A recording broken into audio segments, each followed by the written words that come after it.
At least 6 persons have died and 30 buildings burned following a fire incident involving a petrol tanker in Jebba local government area of Kwara State. A petrol tanker traveling through the ancient town had lost control early Wednesday morning as spill is counted as rammed into residential buildings.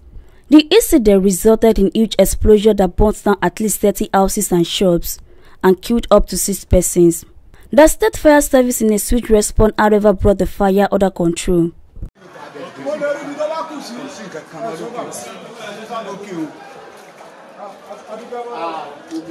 I don't know if there's still fire here because if I should, we are here.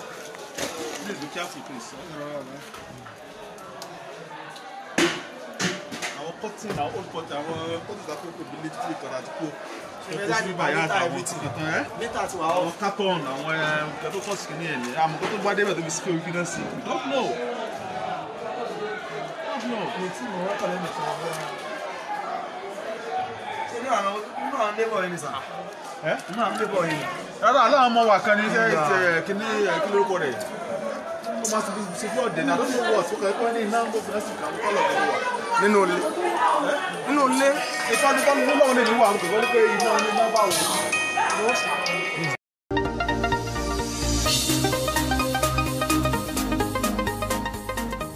There has been tension at the Jakande Market K2 area of Lagos State after Ulons believed to be cult members invaded the market and killed 2 persons. It was learned that the cult members acted with one bus conductor and its father Kamarudin Jeje, while another person, Musa Shola, was killed in a similar faction at Olasupo Street, Alapere K2. It was gathered that police officers from the K2 Division and Area H Command Ogudu later raided the market, arrested and detained 50 suspects for the killings. According to police reports obtained by SAR reporters, the cultists invaded the Jakande Market around 10 a.m. last Friday and committed the crime.